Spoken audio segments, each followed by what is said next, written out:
देखिए अब हम पढ़ेंगे तीसरा नियम। इसके पहले हमने 3 नियम पढ़ लिया, चौथा पढ़ना है ना। चलिए देखते हैं। आपका नियम है व्युत्क्रम का नियम।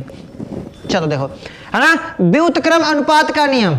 ठीक है, इसके पहले आपने 3 नियम कवर कर लिया था। अब हम पढ़ेंगे भाई व्युत्क्रम अनुपात का नियम। इसे दूसरे लहजे में या कभी कभार आपको बताता है तुल्य अनुपात का नियम। इसे तुल्य अनुपात का नियम भी कहा जाता है। क्या कहता है ये नियम? तो इसके बारे में किसने बताया था? तो इसके बारे में बताया था किसने? रिचर ने बताया था। क्या कहा था कि इस नियम के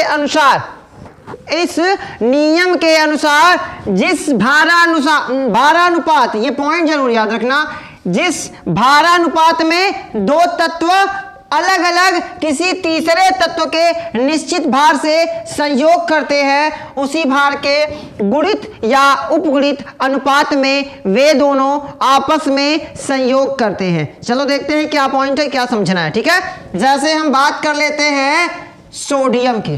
गुणित अनुपात का मतलब है ना, कैसे क्या कहना चाहता है वो समझते हैं। दूसरा तत्व हम ले लेते हैं क्लोरीन और एक ले लेते हैं हाइड्रोजन।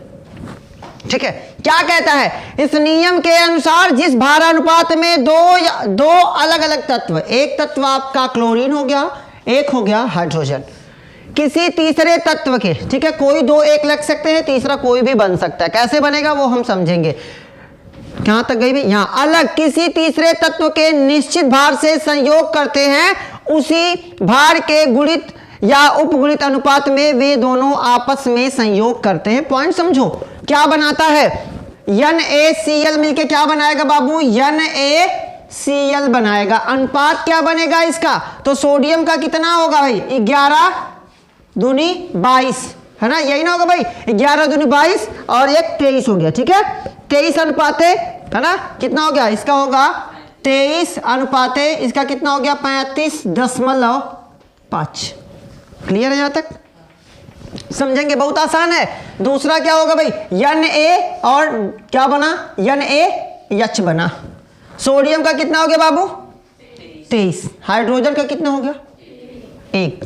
इसका मतलब जो अगला तत्व बनना चाहिए उसका जो अनुपात होगा वो 35 और दूसरे का क्या होगा? 1 होना चाहिए, क्योंकि दोनों में सोडियम क्या है? कॉमन है। सोडियम से कुछ लेना देना नहीं। क्या है? इस नियम के अनुसार, ठीक है, इस नियम के अनुसार जिस भारानुपात में 2 तत्व अलग अलग किसी तीसरे तत्व के निश्चित भार से संयोग करते हैं, थोड़ा सा ये क्रिटिकल है, समझोगे तो आ जाएगा ना। अनुपात, जिस भारानुपात में 2 तत्व अलग अलग किसी तीसरे तत्व के निश्चित भार से संयोग करते हैं, उसी भार के गुणित या उपगुणित अनुपात में वे दोनों आपस में संयोग करते हैं। पॉइंट समझो। अब देखो, सोडियम के साथ क्लोरीन मिल गया, क्या बन गया? Sodium chloride. और सोडियम के साथ हाइड्रोजन मिल गया। ठीक है, अब देखो होगा क्या?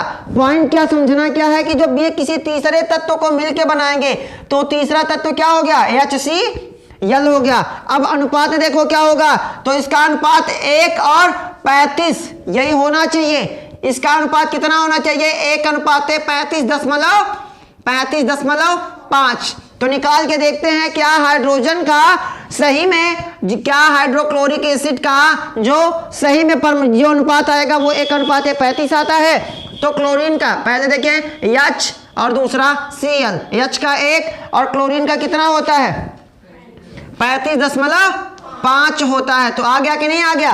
कहने का मतलब है कि 2 अलग अलग तत्व का गुणित अनुपात, एकदम आसान भाषा में समझिए कि 2 अलग अलग, जब कोई एक तत्व क्या कर रहा है, देखिए यही ना, इस नियम के अनुसार जब 2 तत्व अलग अलग तत्व, एक अलग तत्व ये क्लोरीन, एक तत्व क्या हो गया? हाइड्रोजन, इनका जो भारानुपात होता है, इनके भार का जो अनुपात होता है वो क्या करता है? वो संयोग करता है। तो जो तीसरा तत्व बनता है उसका भारानुपात इन दोनों से मिलता जुलता है। तो देखिए मिल रहा है कि नहीं मिल रहा है? 35.5 और ये 1, तो मतलब ये एक इसका अनुपात दोनों मिलके किसी नए तीसरे तत्व को बना दिए कि नहीं बना दिए? उसका अनुपात सही है कि नहीं सही है?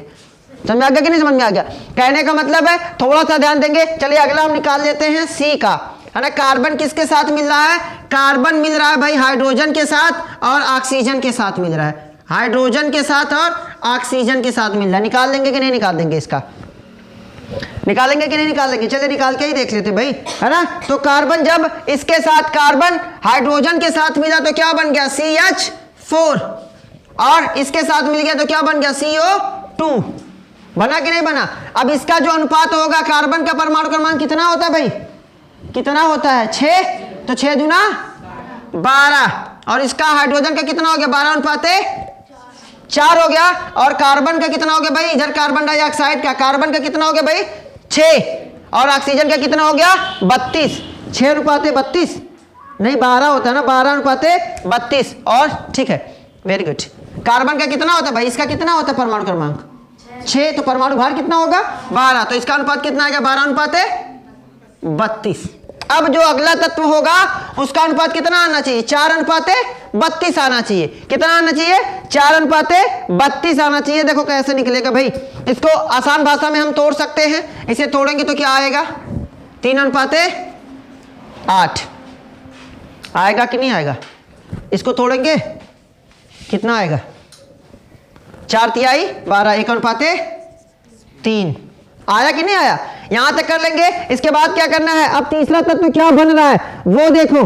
तो क्या बन रहा है? ये बन रहा है, बन रहा है वो वाला बन रहा नहीं, ठीक है।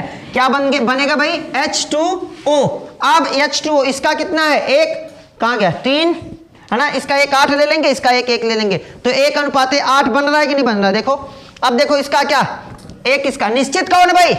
निश्चित कार्बन है। तो हमें देखना किसका है? हाइड्रोजन और ऑक्सीजन का देखना। तो हाइड्रोजन का कितना है?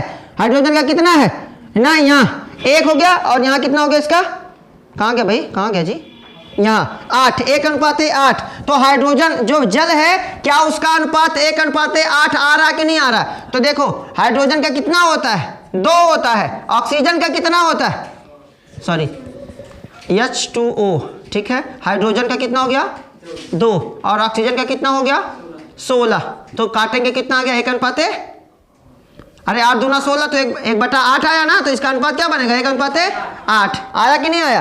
तो गुणित अनुपात का नियम आपको यही सिखाता है कि इस नियम में जो दो अलग अलग तत्व होते हैं, जो तीसरे उनका जो भारानुपात होता है वो चल के अगले तत्व को क्या करता है ना, वो जो अगला तत्व बनाता है उसका अनुपात इन दोनों से मैच करता है। फिर से समझ जाएंगे इस नियम के, थोड़ा सा क्रिटिकल है, समझने की कोशिश कीजिए कि क्या होगा। इस नियम के अनुसार जिस भारानुपात में दो अलग अलग तत्व क्या करते हैं? किसी तीसरे तत्व का निर्माण करते हैं, NaCl, है ना। अब ये दोनों आप देखो, दो अलग अलग तत्व, ये हाइड्रोजन और क्लोरीन मिलकर किसका निर्माण कर रहे हैं?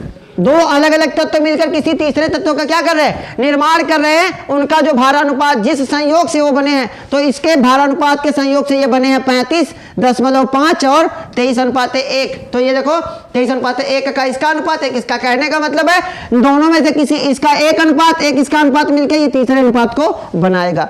यहाँ देखो इनका अनुपात इसके अनुपात से, इसका अनुपात मैच कर रहा है कि नहीं मैच कर रहा? यहाँ देखो, यहाँ 1:3, तो इसका 1 इसका 8 इसका लेंगे तो 1:8। तो इनके अनुपात से ये क्या कर रहा है? मैच कर रहा है। गुणा करके किसी न तरह से वो गुणित करके एक दूसरे से क्या होंगे? मैच करेंगे। ये था आपका गुणित अनुपात का नियम। समझ में आ गया? Best of luck.